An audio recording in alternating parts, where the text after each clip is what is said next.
ওর নাম ছিল মৌমিতা দেবনাথ। 31 বছর বয়সী।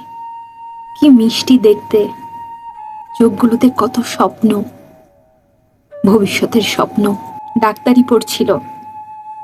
শুনেছি যার সাথে প্রেম করত, যাকে ভালোবাসতো, সেও নাকি ডাক্তার। এই নভেম্বরে নাকি তাদের বিয়ে হবার কথা ছিল। বাবা মা অনেক স্বপ্ন দেখেছিল, যেমন স্বপ্ন দেখে প্রতিটি মধ্যবিত্ত বাবা মা তাদের মেয়েকে নিয়ে।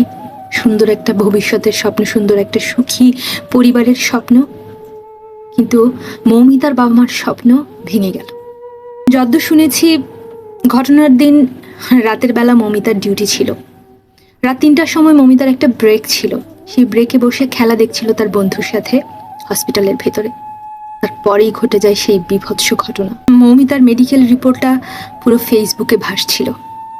সেখানে দেখেছি সারা শরীরে অসংখ্য দাঁতের দাগ, আঁচড়ের দাগ, সারা শরীরে শুধু নীল নীল বেগুনি দাগ। কত যন্ত্রণা পেয়ে না মেয়েটা। পা দুটো নাকি একেবারে জয়েন্ট থেকে এরকম মুচড়ে দিয়েছে। দুটো পা দুদিকে ছড়ানো ছিল। একজন মানুষের কাজ না, কয়েকজন মানুষের কাজ। সারা শরীর থেকে তার নিজের শরীরের ফ্লুইড সহ প্রায় 150 গ্রাম শুক্রাণু পাওয়া যায়। একটা সুস্থ পুরুষ মানুষের শরীর থেকে নাকি 5 থেকে 6 গ্রামের বেশি শুক্রাণু পাওয়া সম্ভব না। তাহলে বাকি পরিমাণগুলো কোথা থেকে আসলো?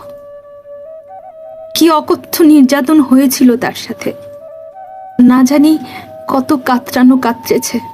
রিপোর্টে লেখা ছিল চোখ দুটো নাকি বের হয়ে এসেছিল। চোখ দুটো থেকে পানি না, লাল রঙের তরল বের হয়ে এসেছিল।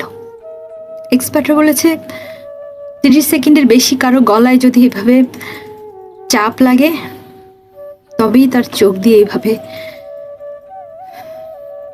পুরোটা বলতে পারছি না, ফেসবুক তো।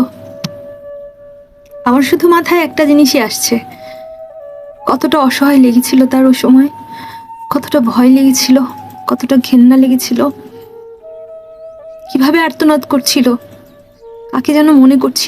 মানুষ নাকি শেষ সময় জীবনের পুরোটা দেখে ফেলে একবারে। ও কি দেখছিল জীবনের? স্বপ্নগুলো? যার সাথে বিয়ে ঠিক হয়েছে তাকে দেখছিল, নাকি মাকে দেখছিল, নাকি চোখ ভরা যে স্বপ্ন নিয়ে ডাক্তার হয়েছিল, চোখ ভরা যে স্বপ্ন নিয়ে রাতে ডিউটি করা নিয়ে তার কোনো মাথা ব্যথা ছিল না, নারী পুরুষ সমানভাবে কাজ করে যাবার যে স্বপ্ন দেখেছিল সেগুলো দেখছিল? নাকি তার চোখে ছিল অসম্ভব অভিমান, অসম্ভব ঘৃণা, মেয়ে হয়ে জন্মানোর ঘৃণা?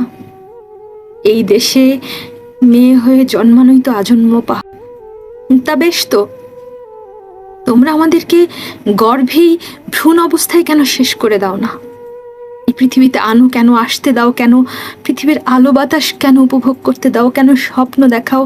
তারপর সেই স্বপ্নটাকে ঠিক মৌমিতার মতো গলায়।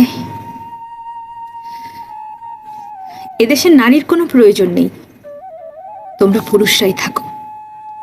তোমরা পুরুষের গর্ভে জন্ম নাও, তোমরা পুরুষকে বিয়ে করো, তোমরা পুরুষের গর্ভে সন্তান জন্ম দাও, তোমরা শুধু পুরুষ হয়েই থাকো। কারণ আমরা নারীরা তো মানুষ হয়ে জন্মাতে পারিনি, কিংবা জন্মে মানুষ হতে পারিনি। আমরা নারীরা একদলা মাংস হয়ে জন্মেছি। তোমাদের কাছে একদলা মাংসের মতোই ট্রিটেড হই, একদলা মাংস হয়েই পৃথিবী থেকে বিদায় নিতে হয় আমাদের। তো থাকো না, বেশ তো, তোমরা পুরুষরাই থাকো। একদলা মাংস হয়ে এই পৃথিবীতে থাকার কোনো ইচ্ছে আমাদের নেই। এই পৃথিবী শুধু তোমাদের হোক, শুধু পুরুষদের হোক। মাংসের দলার মতো নারীদের এই পৃথিবীতে কোনো প্রয়োজন নেই। আমরা মাংসের দলা হয়ে আর বাঁচতে চাই না। মৌমিতা, আমাদের পরিচয় শুধুই একটা মাংসের দলা, কারণ আমরা এই দেশে জন্মেছি, তাই না? ভালো থেকো মৌমিতা, কোনো বিচার আশা করো না। আজকে না হয় একজন মৌমিতার জন্য বিচার হবে, আর বাকি মৌমিতারা, আর বাকি মাংসের দলাগুলো, তাদের জন্য কোনো বিচার হবে না। যতদিন পর্যন্ত আমাদের দেশের পুরুষদের মানসিকতা বদল না হবে, ততদিন পর্যন্ত আমি একটা মাংসের দলা, তুমি একটা মাংসের দলা, মৌমিতা একটা মাংসের দলা। মাংসের দলাদের আবার অধিকার কি? মাংসের দলাদের আবার স্বপ্ন কি? মাংসের দলাদের আবার নিরাপত্তা কি? মাংসের দলা তো মাংসের দলাই, তাই না?